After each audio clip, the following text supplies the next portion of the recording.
আসসালামু আলাইকুম এভরিওয়ান, মিনা কিচেনে আপনাদের স্বাগতম। আজকে আমরা আপনাদের সাথে শেয়ার করতে যাচ্ছি কেকের রেসিপি। খুব সহজেই ঘরে আপনারা বানিয়ে নিতে পারবেন। চলুন শুরু করা যাক। প্রথমে এখানে আমি 2টি ডিম নিয়ে নিয়েছি। ফ্রিজের ডিম নেওয়া যাবে না, ফ্রিজের ডিম নিলেও অনেকক্ষণ আগে নামিয়ে রাখতে হবে, না হলে কেকটা ভালোভাবে হবে না। এখানে আমি 2টি ডিম নিয়ে নিলাম।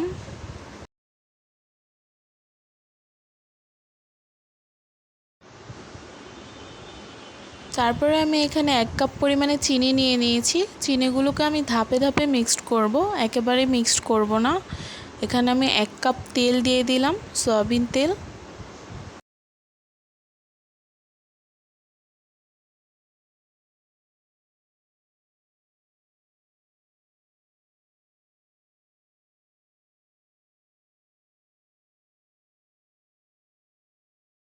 তারপর এখানে আমি স্বাদমতো লবণ দিয়ে দিলাম। 1 চামচ পরিমাণে গুঁড়ো দুধ দিয়ে দিলাম। আর এখানে আমি 1 কাপ পরিমাণে ময়দা দিয়ে দিলাম। যদিও আমার 2 কাপ পরিমাণে ময়দা লাগবে, কিন্তু আমি ময়দাটাকে ধাপে ধাপে ইউজ করব। তারপরে আমি আরেক কাপ ময়দা কিছুক্ষণ পরে মিক্সড করব, কারণ একসাথে ময়দা দিলে দলা হয়ে যায়, ভালোভাবে মিশ্রণটা হয় না। এই জন্য আমরা ধাপে ধাপে দেব। এর মধ্যে এখন আমি বেকিং পাউডার দিয়ে দেব 1.5 চা চামচের মতো। প্রথমে 1 চামচ দিয়ে দিলাম, তারপরে আরও অর্ধেক চামচ দিয়ে দিলাম।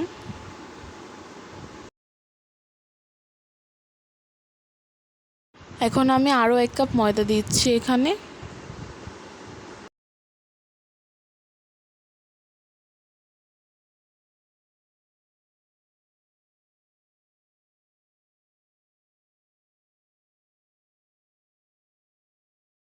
ব্যাটারটা পারফেক্ট করার জন্য আমি এখানে একটু পানি দিয়ে দিচ্ছি। যেহেতু বেশি গাঢ় হয়ে গেছে, তাই আমি পানিটাকে ইউজ করলাম। ব্যাটারটা কিন্তু আমাদের হয়ে গেছে, দেখুন। আমি এটাকে আরেক পাত্রে অর্ধেক ঢেলে নিলাম, কারণ আমি 2 রকমের ফ্লেভার অ্যাড করব। তাই আমি এখানে ফুড কালার দিয়ে দিলাম একটার মধ্যে। আরেকটার জন্য আমি এখানে চকোভিন বিস্কুট নিয়েছি 2 প্যাকেট, আর কেক বিস্কুট নিয়েছি 2টা। এটাকে আমি গুঁড়ো করে নিব।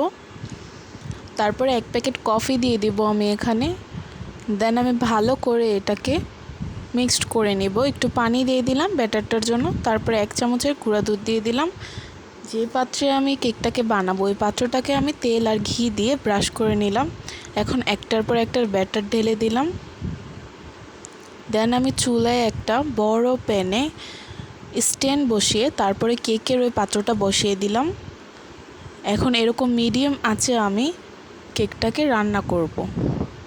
প্রায় 1 ঘন্টা 45 মিনিট পর আমি কেকটাকে চেক করে দেখলাম যে কেকটা পুরোপুরি হয়ে গিয়েছে। দেখুন কি সুন্দর হয়েছে, কি কালারফুল দেখতে লাগছে। আমি আপনাকে ধরে দেখাচ্ছি কতটা সফট আর সুন্দর হয়েছে।